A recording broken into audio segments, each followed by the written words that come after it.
Eu lembro muito do Padre Quevedo. Vocês se lembram do Padre Quevedo, gente? O Padre Quevedo era uma figura interessantíssima, né? Quem for talvez a geração Z não vai fazer ideia de que eu estou dizendo, mas de que eu estou falando, mas o Padre Quevedo era um sujeito, um padre, né? Como supõe aí o título, a titulação dele, era um sujeito que ia na televisão sempre a convite dos programas, principalmente no auge da guerra da audiência entre Faustão e Gugu, né? Faustão pela Globo, Gugu pelo SBT, nas tardes de domingo.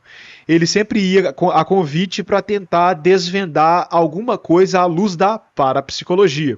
Existe a respeito da parapsicologia toda uma discussão científica se ela é uma pseudociência ou se não é.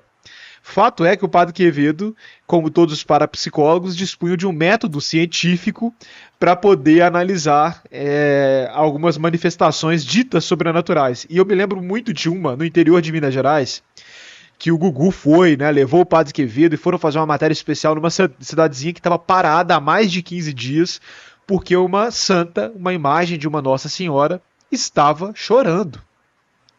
E aí Eu lembro disso. pararam, você lembra disso?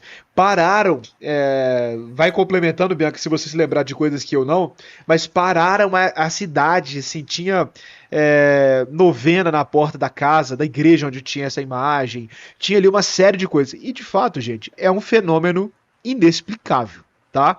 Então, assim, do ponto de vista do que a gente tem de ciência tradicional, e eu não estou considerando a parapsicologia aqui, disse antes de tudo que existe uma discussão científica se é pseudociência ou não, então estou desprezando a parapsicologia, mas sem a parapsicologia não existe explicação para aquele fenômeno. Porque de duas uma, ou é falsificação, tem alguém falsificando aquilo ali, ou é algo de fato sobrenatural.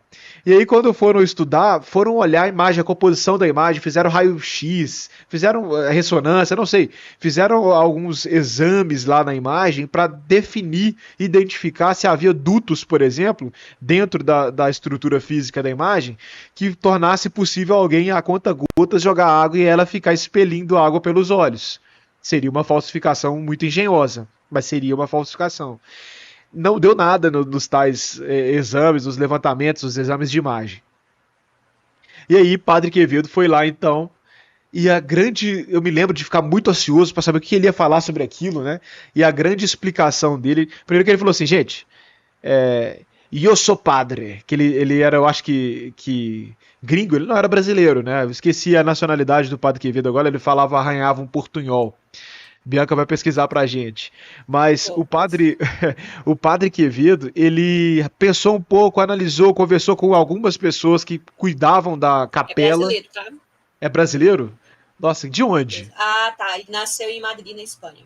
Ah, É por sim. isso. Isso não existe. Lembro bem que ele falava assim. Olha, ele foi sepultado no Bosque da Esperança.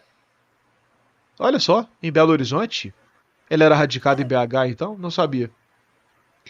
Bom, sim, ele ele, morreu aqui. ele, ele foi e a explicação que ele achou, depois de entrevistar algumas pessoas, conversar em particular com outras, gente que estava circundando no dia a dia a imagem, foi: existe aqui, cuidando dessa imagem, nesse local, alguém com uma vontade psíquica tão grande de que isso seja um milagre, que isso torna possível essa condensação da, da, da água que tá, das partículas de água que estão presentes aqui, e isso vai condensar da forma como essa pessoa está projetando psiquicamente falando. É muito controverso, é claro, mas eu acho formidável esse tipo de visão a respeito daquele fenômeno. E ele termina dizendo, quando o Gugu questiona ele a respeito, poxa, mas né, talvez esperava-se que você fosse dizer que era um milagre, pela questão de fé e tal. Olha, e ele responde, Gugu, se tudo é milagre, e se milagre acontece em todo lugar, nada é milagre. Então eu achei bastante curioso, né, essa visão dele.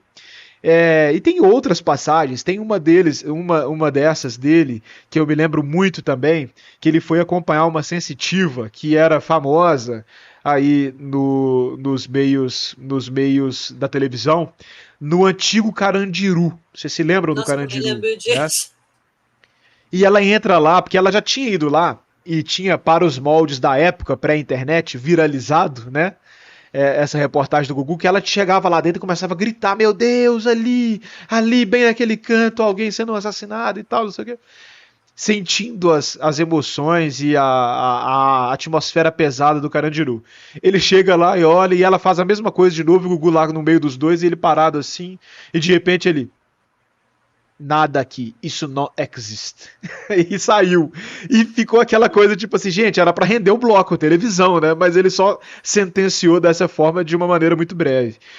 Eu acho curioso, eu tendo a gostar dessa visão, independentemente de acreditar ou não, porque eu acho que também um outro jeito interessante de ver o sobrenatural é um jeito de tentar racionalizar coisas muitas vezes irracionalizáveis, né? Porque diante de um fenômeno do Carandiru menos, né? Mas diante de um fenômeno de uma imagem chorando e você constata que não tem nenhuma mutreta, nenhuma picareta ali, né? Uma picaretagem, de fato é difícil buscar na racionalidade explicações que suportem, que deem ao cérebro de alguém mais cético a tranquilidade de poder viver depois de saber disso.